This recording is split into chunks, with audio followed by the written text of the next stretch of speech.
Hey guys, it's Claudia, and tonight I am going to watch a movie and give you guys my honest opinion, my honest review. I'm not sure if I'm going to be doing it alone or if I will have a co-host in the house tonight who will share her thoughts about the movie. Hold on a moment, let me check my co-host. Co-host, are you going to share your thoughts about this movie? I don't know. You said perhaps, what did you say? Maybe. That's good enough. She said maybe, but she just may. Now she's seen it before. I know that was shysty, but she, mind you, she promised me she would go watch it with me. Please wait for me. Oh yeah, she asked me to please wait for her. Okay, I waited for her opinion. I waited for her opinion about the movie, but that's okay. We are not going to be exposing our co-host tonight. All we want to do is have a good time. I like the way it's coming on. A Wrinkle in Time. Yeah, okay. So I'll be right back. What is this? An hour? 2 hours? 2 hours. Okay, we'll see you guys in 2 hours.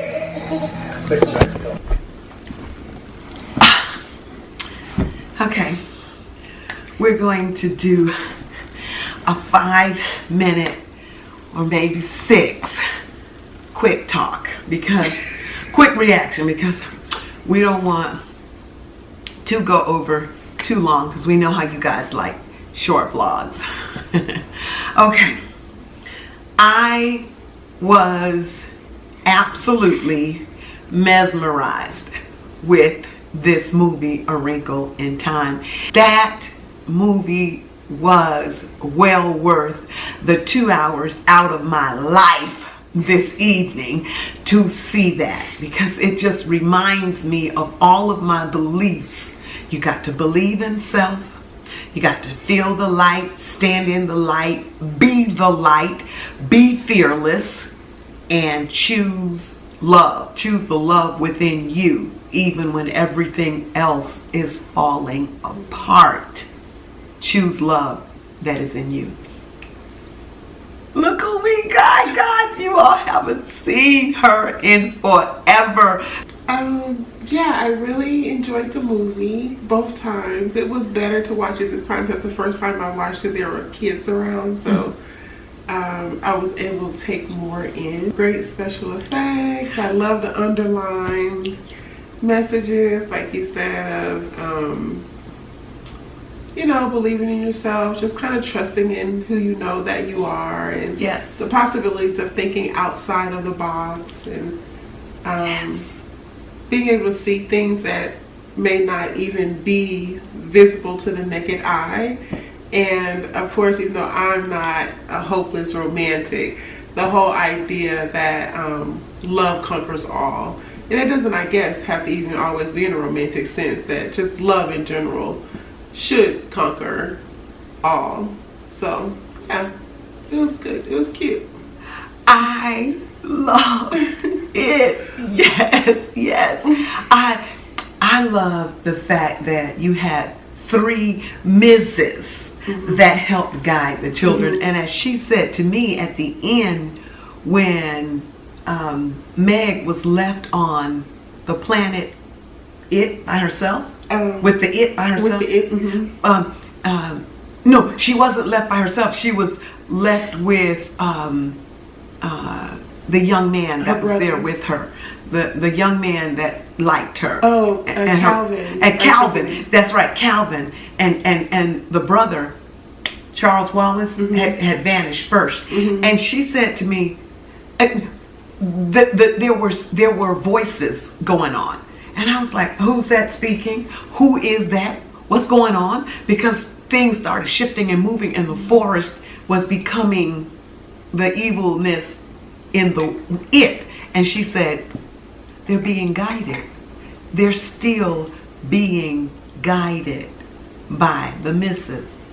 And I said, as we all are, because we are not here on this plane alone. And many times we feel that we might be alone, that there's nobody around, nobody knows our pain, nobody can really know what it is to stand in our shoes, but that is known, and you are loved every step of the way here in this manifestation.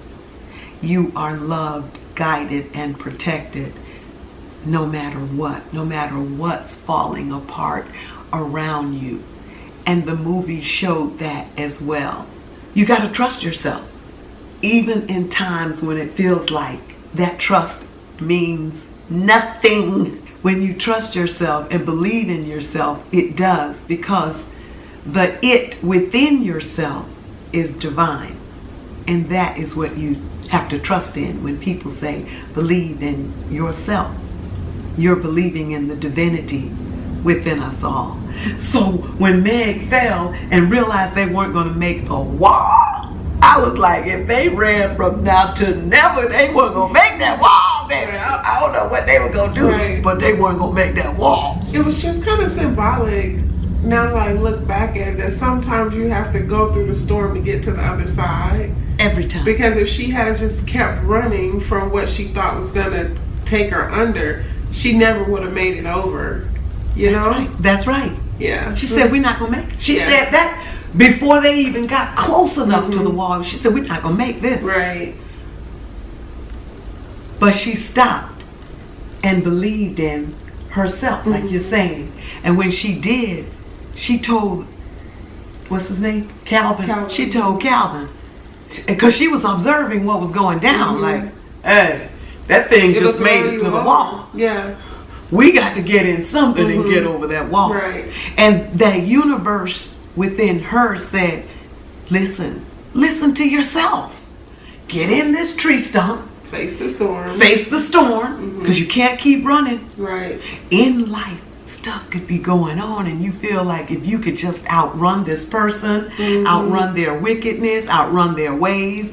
Hell, you can outrun yourself. You could be thinking, you know, you got some issues. If you just stop and face it, you maybe can get somewhere like they did. And they huddled up together. And I loved in the beginning when the truth came, the universe is really within us. And if the universe is within us, then all of this pressing to be great and to touch the universe and to do all of this, it's already a given. You're already great. You just have to be. Just be whoever you are, whatever you are. Oh, that movie was full of those types of truths. Along with, like she said, the special effects were magnificent. And in the end, like when she like ran into her destiny, like ran into the who she now knows she is. Yes. The power that she holds within herself. Yes. You know, because every time they would test her, she would end up on the ground and, you know, struggle to make it to the next scene. And I think that last scene was just kind of symbolic of her being aware now of who she really is and the power that has. The power, that's right. Because she just kind of ran like... And she wasn't on the ground. She wasn't supine, in a supine position of like defeat or... She was standing. Yeah, she was standing in it. Standing in your truth. That's what they say. She was standing in her... You're right. She was standing in her truth. Oh my God. I love the fact that 3 women guided them. And I love that they weren't Miss the princess over here, the this. They were Mrs. And they were older women, and they were beautiful. You had the diversity of race. You had the diversity of hair, makeup, attitude, dress, the changing, Right. the different ways of being. I love their names. Mrs. Witch, Mrs. Who done it? Mrs. Who. Mrs. Who. And who said it? Or girl, who? One of them did it, girl. Which one? What was the name? Mrs. Who it? Mrs. It. No, Mrs. Who. Mrs. Mrs. Witch and Mrs. Who? It was. What? What is it? What? Anyway, she was hilarious. Reese Witherspoon's character. We loved them all. And I'm like the makeup. I'm aware of makeup, special effects, and hair. And this one was saying I can't do Oprah's second look. Oh my gosh. No. Okay. So. Oh my gosh. I love Oprah. Like, I could marry Oprah. All that's great stuff. I think she's talented. And yes. All that stuff. However, and I loved all of her dresses. And that waistline was snatched, honey, to the gods. But a couple of those hairdos and some of that makeup, for me, it was over the top. But you know, for me, you loved it. I loved it because Oprah was over.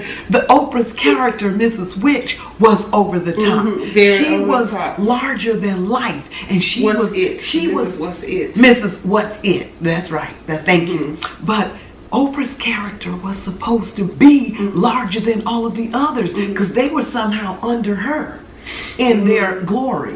And they were the ones who grabbed Oprah's hands. Oprah reached, Mrs. Witch reached out for their hands.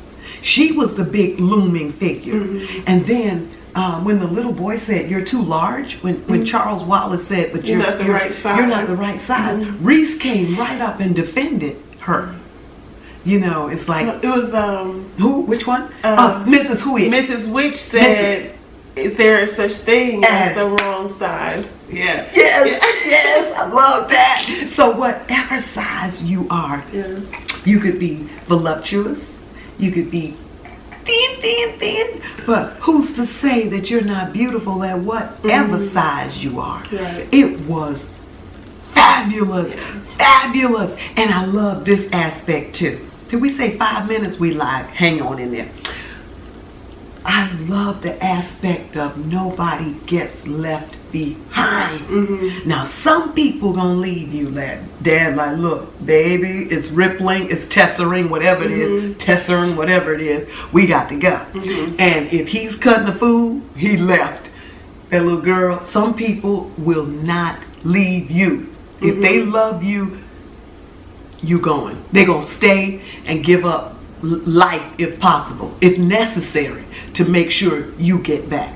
And I love that Meg loved her little brother that much. And I love that Charles Wallace loved her too, because he showed his love in the beginning of the picture when he ran up to fight the teacher who was the principal, the two teachers who were talking about, hey, you all talking about my sister and my mama? Y'all ain't worth the bread they feed y'all around here. Y'all ain't worth your checks. And he was a baby. A child will leave you. But he was about to get left. But Meg said, no, not my little brother. And remember now, they weren't blood. But blood is thick when necessary. When necessary, blood comes through, and it doesn't have to be biological blood. She like, you're not gonna, we're not gonna. And it was unconditional love because by that time, Charles Wallace was acting a whole ass. Correct. You know, so she would have been in all her right to leave him. To leave him. But she said no. He was really showing out. No. Yeah. So the unconditional love aspect of it was healing. Yeah. It was healing. Yeah. Because it made me think about this. When people cut the fool on you, you have to remain in a loving place, even though you sometimes have to do what you have to do. When possible. When possible, and walk away or say something or whatever, you still have to let love lead. And she might have thought about this, we'll let her speak, but when Meg was reunited with her father, whatever that has fallen apart, bless it, because it knows its way back. Mm-hmm. And all we have to do is use our minds, just like he said. Remember in the beginning, her father said, we use our minds. Mm-hmm. If we can use our minds to put it back together, because that's our portal to the universe, I think, within. Yeah, and like I think his whole, the way he was able to reach the frequency where he was able to leave that realm Yes. of love. Yes. When he looked in on his wife and the baby and the son. That's right. That is when he was able To see the ripples. to travel. That's right. Right. To test her. Outside of what everyone could see. That's correct. Which goes back to the whole underlying theme of love, being able to do that through the medium of stuff. That's as long as love was present. Right. That's correct. Mm-hmm. And then when they asked the Mrs., I love the Mrs. How they remember when the mission left from being a search mission to a rescue? Mm-hmm. They said it had to be light on the planet because the planet was darkness. Mm-hmm. So they brought their light to the planet to rescue the dad. Mm-hmm.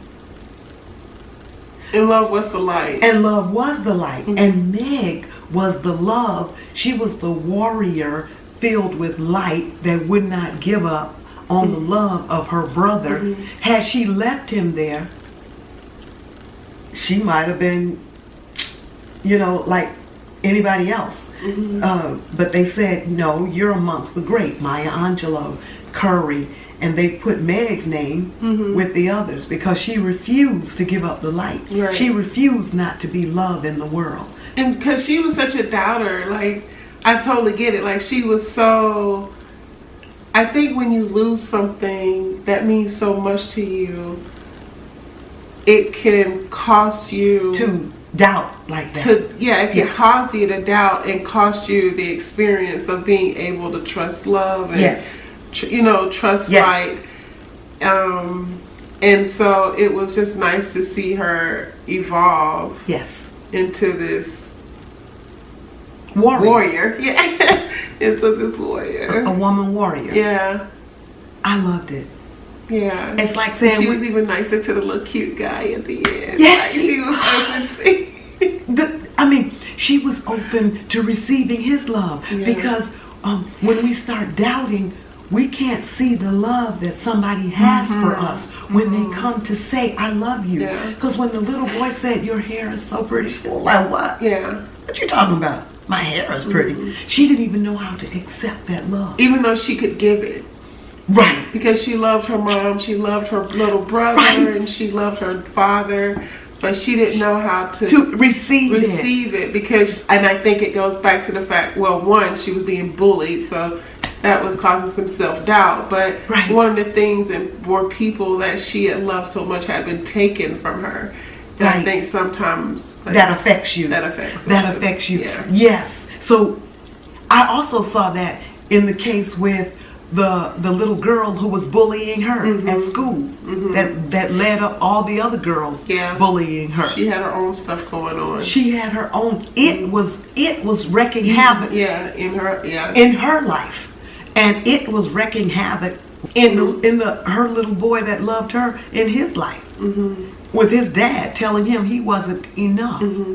It wreaks havoc in your own life when you doubt yourself and doubt other people. I said, but he came back around because love wins. Love wins, guys. Yeah. Always. Yeah. Yay! So, see you guys in another 4 years. No! In another vlog. Bye, guys. Love you. Besitos y abracitos a todo el mundo esta noche. Is it night or morning? What she said. Morning.